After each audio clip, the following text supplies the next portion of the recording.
Mein Name ist Fabian Hediger. Ich bin ein Mitgründer von Bitcoin Swiss und Bitcoin Swiss ist ein Financial Service Provider für Kryptowährungen. Unsere Hauptprodukte sind Brokerage, Staking, Custody und Collateralized Loans.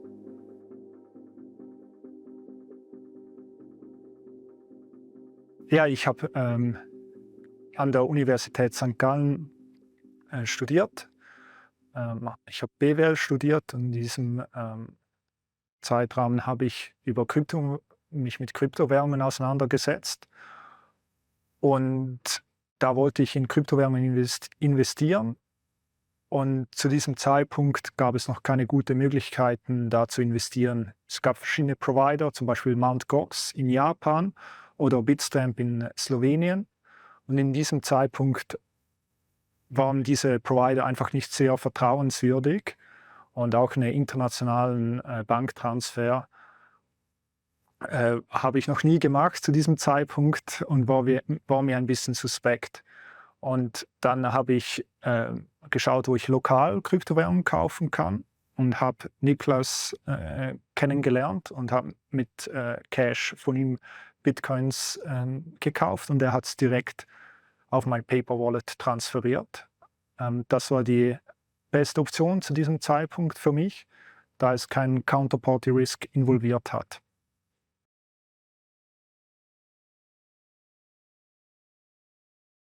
Ja, ich habe Niklas angefragt für einen Termin und er hat gesagt, dass er Zeit hat abends um 7. Und dann habe ich gesagt, ja klar, passt. Und bin ich von St. Gallen nach Zug gefahren und habe Niklas getroffen. Und Niklas, ich habe ihn gefragt, ja, wieso hat er das Meeting so spät abgemacht? Und er hat gesagt, ja, er sei einfach jeden Tag sehr viel am Arbeiten und darum hat er das Meeting erst am Abend machen können. Und ich habe, also als ich Niklas kennengelernt habe, wurde ich so begeistert von ihm, weil er sehr eine faszinierende Persönlichkeit ist und sehr stark an Bitcoin geglaubt hat. Und wir haben da fast 2 Stunden lang über Bitcoin und traditionelles Finanzsystem zusammen philosophiert. Und ich habe dann gedacht, ich möchte für Niklas arbeiten, weil das einfach, da kann ich so viel lernen und es macht auch richtig Spaß, mit ihm Zeit zu verbringen. Und dann habe ich eine Initiativbewerbung geschrieben und kurze Zeit später hat er mir geantwortet und da hatten wir Interviewgespräch und so hat das dann angefangen. Und ja, beste Entscheidung von meinem Leben.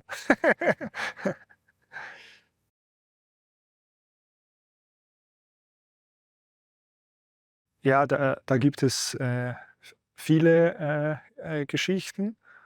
Und ja, in der Anfangszeit, mich wundert es, wie unsere Nachbarn da über uns gedacht haben, weil wir haben ja zusammen in einer Wohnung gewohnt, Niklas, André und ich. Und wir waren ein komisches Team von der Außenwahrnehmung.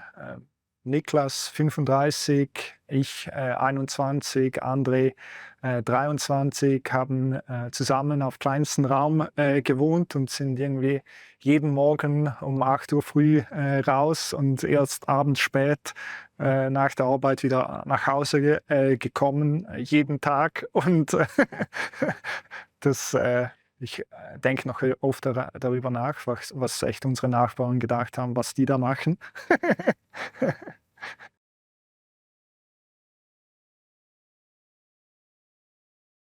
Doch, also ich habe mir schon Zweifel gehabt, ob es das Richtige ist, für ein Unternehmen aufzubauen. Aber ich denke, der Sinn dahinter, die Crypto Adoption weiter zu treiben, das ist sehr sinnvoll, weil also gesellschaftlich ist es mega wertvoll, wenn Leute zwischen unterschiedlichen Kryptowährungen oder Fiat-Währungen auswählen können und dass da eine hohe Konkurrenz ist zwischen den unterschiedlichen Währungen, weil das treibt die Innovation voran.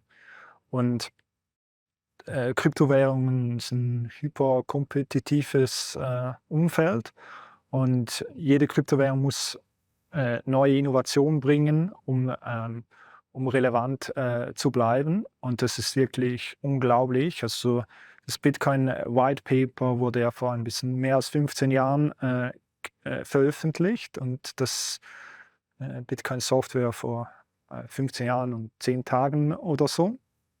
Und was sich in diesem Zeitraum von den letzten 15 Jahren da alles entwickelt hat zu Smart Contracts und DEXs und was es alles noch gibt. Also das ist wirklich unglaublich, wie schnell und innovativ dieser ganze Space ist und auch im Vergleich zu den Fiat-Währungen, wo es keine großen Breakthroughs gab von meiner Perspektive in den letzten 15 Jahren. Ja, das ist schön zu sehen.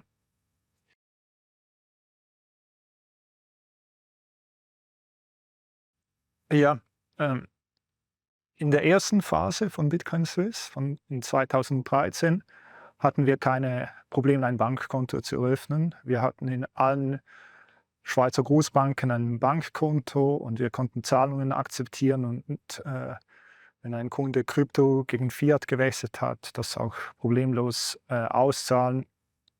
Und Anfangs 2014 ist Mt. Gox implodiert, der größte Exchange. Und das hat dazu geführt, dass Krypto auf einmal ein Thema bei jedem Compliance Officer, bei jeder Bank wurde. Und die Banken haben sich dann gegen Krypto gewendet und haben Kryptozahlungen sehr schwer gemacht an Exchanges.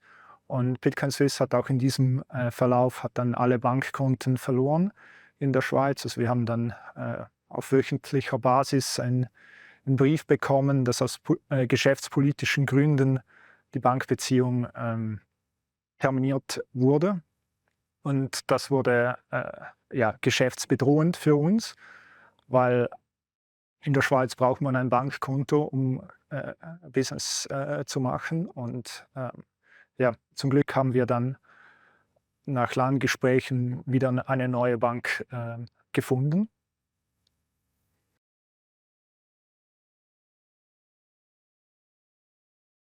Das erste ICO, das Bitcoin Swiss durchgeführt hat, war Melonport. Und das war ein Schweizer Unternehmer, Reto Trinkler und Mona Elisa. Und die haben eine On-Chain-Plattform bauen wollen für Asset Management und haben ein Token rausgegeben und Ether dafür akzeptiert. Und innerhalb von, das war der erste ICO, und dann innerhalb von kurzer Zeit bekamen wir sehr viele Anfragen, wo wir auch helfen können, ein ICO durchzuführen. Und wir haben ja, 100 plus Anfragen pro Tag von ICO-Projekten bekommen und hatten Experten, also Krypto-Experten, die dann die White Papers analysiert haben und geschaut haben, welche haben eine Legal Opinion und ein gutes Team. Aber am Schluss war es immer noch die Entscheidung von den Investoren, ob sie da investieren möchten oder nicht. Und es gab, also das größte ICO, wo wir mitgeholfen haben, war Tezos, die jetzt auch ein sehr großes Projekt ist. Die haben, glaube ich, so 200 Millionen plus geraced gehabt und die Foundation ist auch jetzt noch angesiedelt in der Schweiz.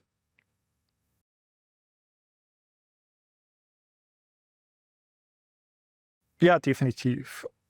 Also vor 10 Jahren mussten wir jedem erklären, was Bitcoin ist und was eine dezentralisierte Währung ist und wie Mining funktioniert. Und jetzt, also die Financial Literacy ist sehr gestiegen über die letzten 10 Jahren. Leute verstehen das traditionelle Finanzsystem besser, aber verstehen auch das Kryptosystem besser und sind in einer besseren Situation, die zwei Systeme zu vergleichen und die Vor- und Nachteile von den beiden Systemen zu vergleichen und zu sehen, was für sie am besten Sinn macht. Und das ist sehr schön zu sehen. Und es wird nur noch weiter in die Richtung gehen. Das Verständnis zum Finanzsystem wird immer besser in den kommenden Jahren. Insbesondere da in der Schweiz auch viel Instabilität war mit der Credit Suisse und mit anderen Finanzinstituten in den letzten Jahren. Da macht man sich mehr Gedanken, wie das ganze System aufgebaut ist. Natürlich außerhalb von der Schweiz macht man sich noch mehr Gedanken. Ist es in Argentinien oder in anderen Ländern, wo die Inflation einfach sehr hoch ist aktuell?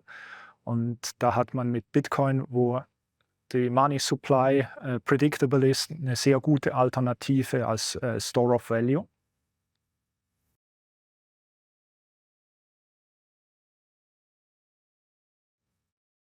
Oft gibt es diese Frage, was die Killer-App ist mit der Blockchain-Technologie. Und von meiner Perspektive gab es schon viele Killer-Apps. Zum einen Kryptowährungen als Store of Value ist super wertvoll für insbesondere Drittweltländer, wo das traditionelle Finanzsystem sehr instabil ist. Zum Zweiten die ganzen DEXs, wo man ohne Counterparty eine Währung gegen eine andere Währung wechseln kann. Und dann das ganze DeFi-Lending-Landscape. Das ist auch mega spannend, dass man halt transparent sieht, wie ein Protokoll, wie die Positionen sind, was die Interest Rate ist. Und ja, das sind so die 3 großen Killer-Apps, die ich bis jetzt gesehen habe im Krypto-Bereich. Und ich denke, wenn man sich fokussiert, einfach die zu verbessern, wird es schon einen sehr großen Nutzen haben für die Gesellschaft.